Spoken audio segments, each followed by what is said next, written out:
Bryan Houston. Hey, welcome back. 5 o'clock hour. I'm another day older and deeper in debt, and the deeper in debt part's just never going to end. Why don't you just stop spending money, Bryan? You obviously don't have a kid, do you? No, I don't. No, it's a human vacuum cleaner. That big sucking sound, as Ross Perot calls it. Trust me on this one. Thank you, Little Houston. Yes, exactly. We are going to the APEC VIP hotline, cutting-edge training for the serious athlete, apecgo.com. And joining us right now, a gentleman whom I'm sure at some point in his life will have his number retired in the rafters at 1310 The Ticket. It's Donovan Lewis. How you doing, Don? Brian, I'm fantastic. Happy birthday, man. Thank you very much, sir. I appreciate it. I got new hearing aid. I got some new hair. Got my ears trimmed. It was really nice. Trust me, you're getting older. You have new hair everywhere.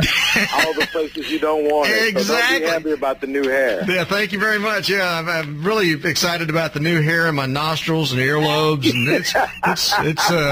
I'm going to try a comb over from that position. What do you think? Yeah, fingers, back, anywhere hair can grow that you didn't want it to grow, it will grow when you get older. Exactly. Yeah. And the deeper in debt part too. That hadn't ended either. So no, it doesn't. Not at all. But happy birthday, man. Hope you're having a good day. Thank you very much. It's been a great day. Thank you so much for that. Good. What do you make of this Mark Cuban stuff? I mean, with him being really ticked off at Jason Kidd about all the things that went down and how he's not going to retire his number now. I don't understand why he's so upset at Jason Kidd. He should be happy that Kidd took the 3-year deal with New York, so you don't have to deal with old Jason Kidd anymore. I mean, that's the way it goes. I don't understand why he's so upset with him. I think it's just Cuban trying to, get the last word and be right and think someone, messed them over. Be happy Jason Kidd is not around. Amen. Love the dude. You wouldn't have won a championship without him. But the dude is 40. And he has a 3-year deal. I don't care how much money he's making. Whatever, if it's $1 a year, it's $1 too much for Jason Kidd. So don't sweat him not leaving. If his number's not in the rafters, that's okay. That's his prerogative. He can do what he wants to do with that, but he shouldn't be upset with him at all. All right, let me ask you a question. I mean, all things considered, taking the step back, removing the emotion, should Jason Kidd's number be retired there in Dallas? I think the whole number retirement thing is being watered down. I think people who need their numbers retired should really have done something really, really, really special with this squad. And Jason Kidd, does he fit? I don't think so. No, I don't think he should. I mean, like I said, the championship would not be here without him. But if that's the case, you're going to retire everyone's number who, is Tyson Chandler, is his number going to be retired? No. He's the best center in Mavericks history, but he's only here for 1 year. So I think all that stuff is really watered down. In my opinion, his jersey probably should not be in the rafters, so it's not a big deal. All right, so let me ask you this question. Now, I'm going to throw some names out. You tell me, again, realizing that it is kind of watered down, but if I was going to throw out some names of Mavericks who should have their numbers retired, let me throw out Mark Aguirre, first of all. By far, yes, of course. Okay, even though he quit on him there at the end. It's ancient history. Yeah, it's them with the... I mean, those 80s Mavericks were really, really good. Yes, and a couple of times they were a game away from making the finals. And that dude was a big part of that. So, yeah, I think his number should be retired. All right. Would you take his number over Jason Kidd? Yes. Okay. All right. Fair enough. All right. Steve Nash? No. Okay. All right. Would you, if you had to take the choice between Nash or Kidd, either? Neither? I would say neither, but if I had to have a choice, I would say Kidd. Okay, but we'll say neither because it doesn't sound like you're real fired up about either one. And so I'm guessing if Nash is not considered, then Finley's not a consideration either. That's tough. Finley was the face of this franchise for a long time when they were horrible. And he showed up, and he played 48 minutes, and he always led the league in minutes played. And although they didn't win anything, when he started getting help, they started getting good. So I think Finley is on the cusp.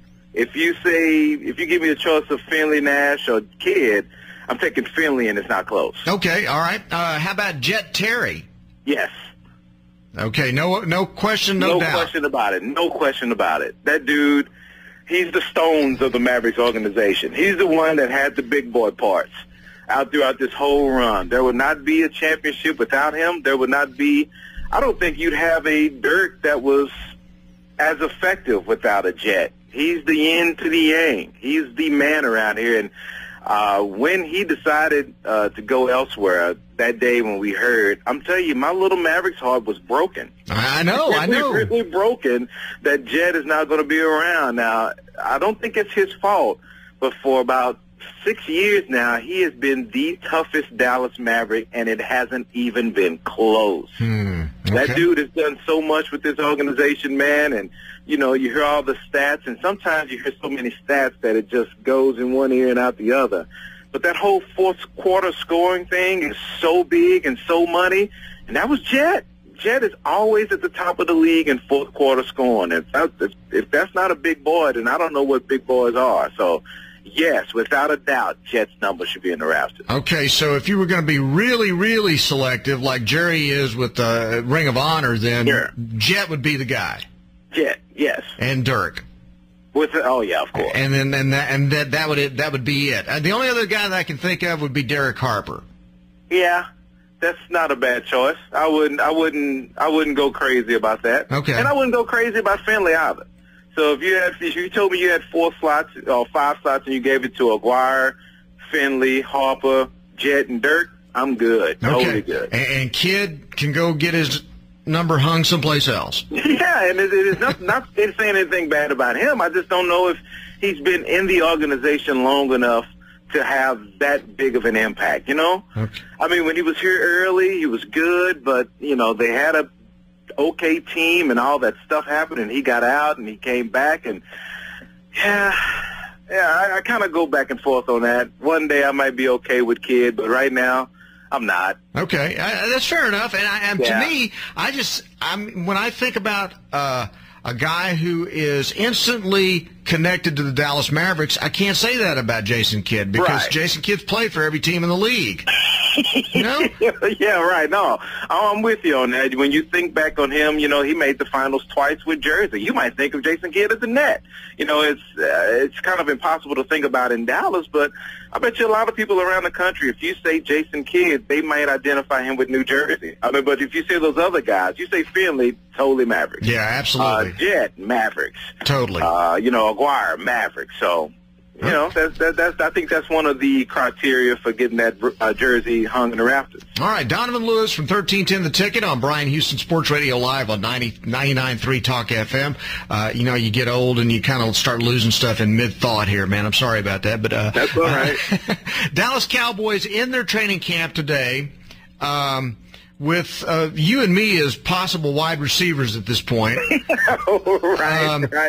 Romo got ticked off today. A route run by Dwayne Harris was wrong. I'm thinking about what starting lineup's going to look like come the Giants game when Romo's out there with Jason Phillips at tight end, Dwayne Harris, and Oglethorpe at wide receiver with maybe Cole Beasley. Isn't that going to just send shivers up and down the Giants' spines? That's ridiculous. And with that Absolutely. offensive line. Yeah, I know. It's I think, you know, they'll survive the preseason with these guys, and I think game one, I don't know how hot of a sports opinion this is, but I think they'll be fully intact. I think you have Austin and Bryan on the outside. You have Witten playing tight end. I think the offense will be intact come week one. I think they're just being extra careful, everyone, which they should, because we've talked before, Bryan, and if you don't get 16 out of Austin and 16 out of Dash, you're going to be in trouble. And looking at this wide receiver core, yeah, they're going to be in trouble. Harris and Ogletree will start the next preseason game, and that doesn't scare anyone anywhere at any single time. No. But, you know, they have so many concerns on this team, and you would have thought that training camp would help answer some of these questions. Somebody would step up and say, okay, you know what, this is my position. I'm going to make some noise, and the only person making noise is the big running back, Jameezy, young Jameezy from North Texas. Jameezy can play. He's the only person making waves in training camp, someone you didn't expect. Other than that, it's all basically the same, and I think the Cowboys are in trouble if that's the case. they're going to need somebody to step up. Ogletree, he's been okay, but with him being the receiver with NFL experience, the only one out of that group that's fighting for the third, fourth, and fifth receiver, he's the only one with experience. Has he done anything special to you? No, and what's going to happen. He'll have a big game in preseason, like he did this past Saturday. He caught a few nice balls, and then he'll disappear for a month and a half. Exactly right. And when they need him the most, you won't be able to see him. He'll get in the game, and he'll get against everyone else's ones, and he won't be able to get open. And, you feel the same way. That might be Harris. That might be Radway. That might be Beasley. That might be Holmes. It's just a big group fighting for that third, fourth, and fifth receiver spot because they're the only ones on the team to fight for that spot.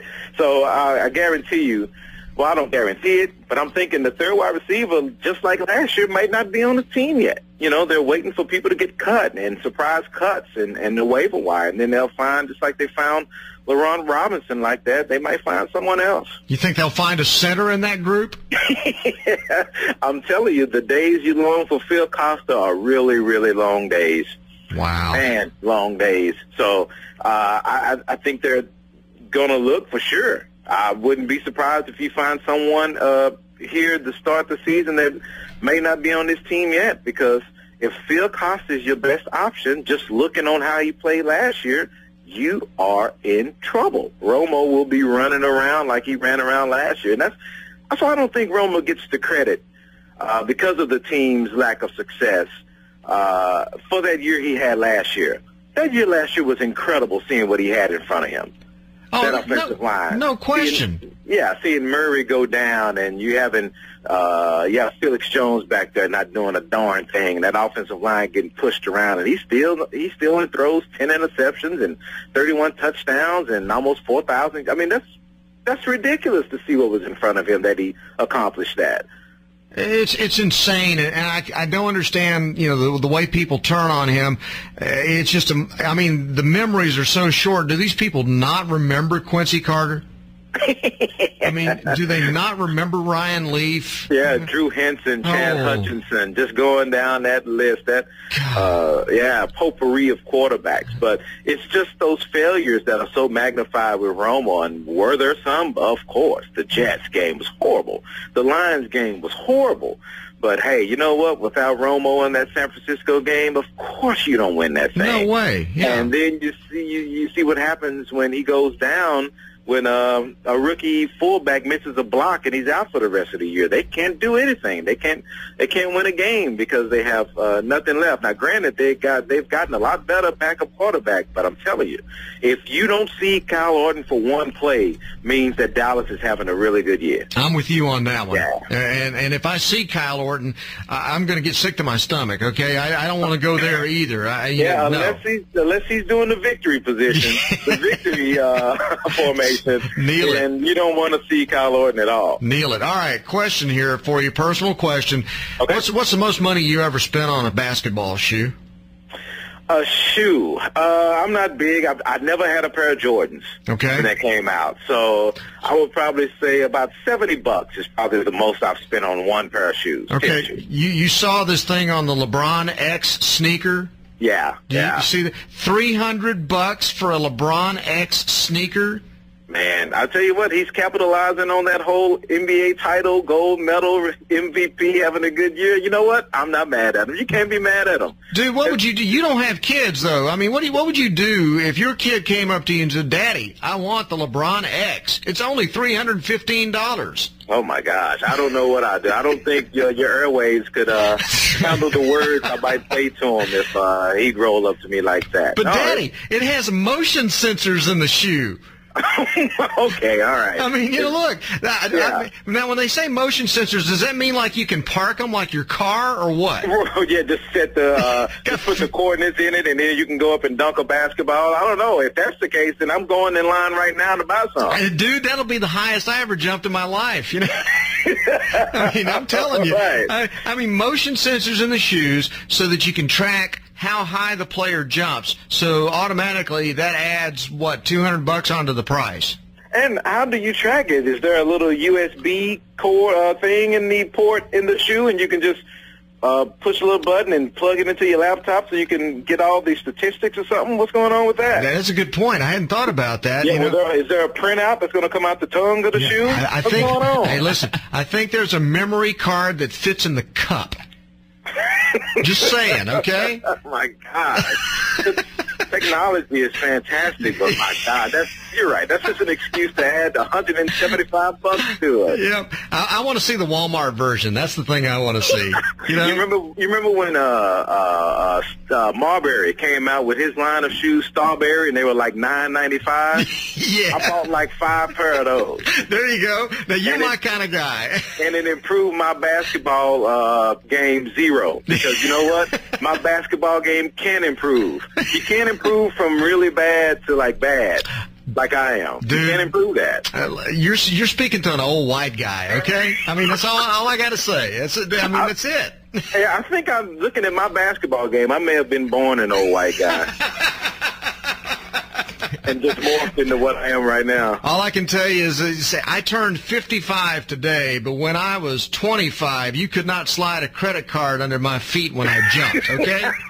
So I'm just telling you now, that's what you have to look forward to in your old age, okay? But you know what? The good thing you can say about that is nothing changed with you in 30 years. That's right. That's really good, man. You're right at that same level. I haven't pulled anything. I haven't strained anything. I haven't lacerated anything. So I'm a happy man, okay? Yeah, as slow as I go, you can't pull anything as slow as I run. Same here. You got to have muscles before you can pull one. That's all I know. Right. You got to have some speed to pull something. Well, that never happened in the Houston household, so sorry about that. Hey, Don, it's great talking to you, man.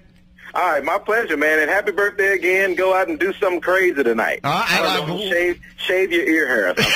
Something crazy. Hey, say something. Shout out to your Gilmer folks. Oh, it's just Buckeye Nation around here. I just always like to shout out to my mother-in-law because I love her so much. There you go. Hey, listen, man, maybe you can fix up your mom-in-law and she can fix me something so I can come over and eat at her house sometime. My wife is always trying to kick me out. She doesn't want to cook. Gotcha. All right. That is done. We'll tell talk her, man, about that later. You and I are, like related. We both have the same basketball game. Right. All right, buddy. Hey, Donovan Lewis from 1310 The Ticket on Bryan Houston Sports Radio Live on 99.3 Talk FM. Good to hear from him, man. I love Donovan Lewis. Good guy. We got John Ray on the line right now. Sure do. John Ray standing by from Lively GMC Cadillac. How you doing, John? Happy birthday, buddy. Thank you very much, sir. I appreciate it. I'm driving 55.